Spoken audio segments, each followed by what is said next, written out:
In the last couple of years, no talent coming from La Masia was truly as special as Ansu Fati. When he broke through, it seemed he would go on to slowly become Barcelona's big star, and they even gave him the number 10 jersey after Messi had left because of the confidence they had in him. But injuries would get in the way of Ansu Fati's Barcelona career, which led him to be loaned out to Brighton this season. Even there, he's not been brilliant yet thus far. So, can he still turn the tide around in his career and actually realize the potential that he probably still has? Well, that's what we'll discuss in this video, so make sure to stay tuned. So, how has Ansu Fati exactly done at Brighton thus far? Well, he started in all 3 of their Europa League games up till now, and in the Premier League he's only come in as a substitute and is yet to make an appearance in the starting lineup.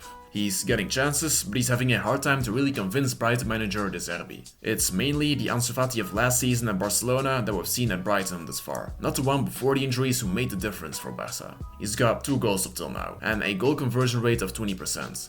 Which isn't actually too bad, and it's better than last season, where he had 7 goals in total and a conversion rate of 11%.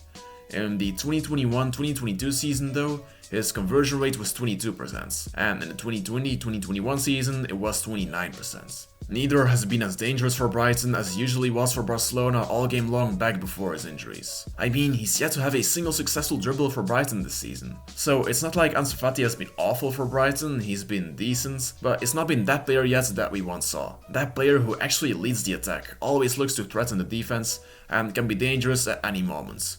We have not seen that yet at Brighton.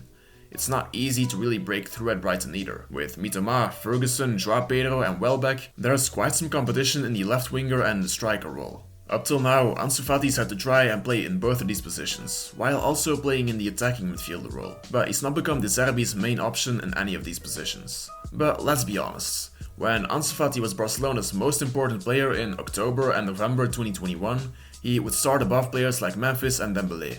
If he would really be at his best, he would start for Brighton right now. So that leads us to the most important question. Can Ansu Fati actually become one of Brighton's main players this season? Well, let's be honest. Mitoma will stay a starting lineup player for Brighton. The Japanese dribbler is probably their most important player right now, and I don't think that Ansu Fati could replicate what he does in that role. Goal scoring wise, these 2 players are comparable, with Ansu Fati having 2 goals thus far and a conversion rate of 20%, and Mitoma 3 goals and a conversion rate of 17%. When it comes to creating chances though, Ansu is not on his level. This season, Ansu's yet to have a single assist, and he's averaging 0.3 key passes per game, while Mitoma has 3 assists to his name already and is averaging 1.7 key passes per game. Even prime Ansu Fati in the 2020-2021 season was averaging only 1.3 key passes. And we're just talking about those games from September and October before his injury there.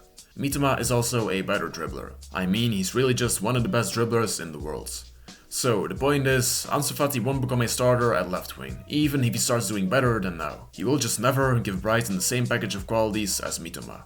If he can manage to really establish himself, it will probably be as Brighton's main striker or as the player who's playing in behind the striker. Compared to Welbeck, Ferguson or Joao Pedro, he probably has the potential of having better finishing, being more intelligent at making runs and being faster. When Ansu Fati was doing great at Barcelona, his main quality was that he could finish those 1 or 2 chances that some other players would miss, or that he would just try some actions or some shots that would result in a goal.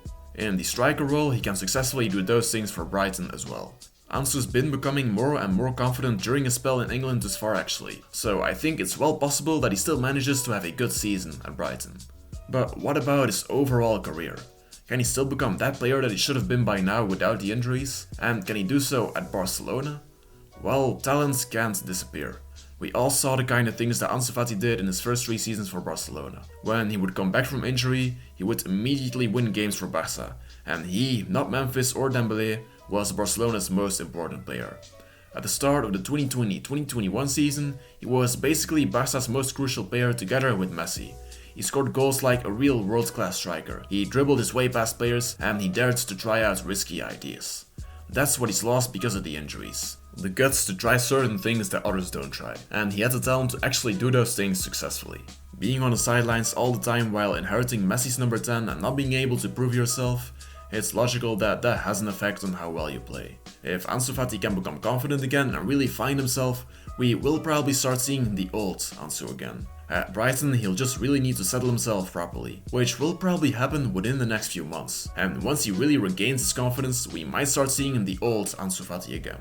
And where would that player even fit into Barcelona's team? Well, if it's really the old Ansu again, then he will play, that's for sure. That Ansu Fati was so decisive and threatening that he would start in Barcelona's current attack as well. So, can he still reach his potential? Yeah, definitely. He's still as talented as the player who was as important for Barcelona as Messi for a while. And he probably just needs confidence to get there again. Don't give up on him yet, cause he is still one of La Masia's biggest ever talents. That was it for today's video. Make sure to leave a like and subscribe if you enjoyed it, and feel free to share your own opinion in the comments down below. Força Barça, Força Ansu Fati, and have a good day.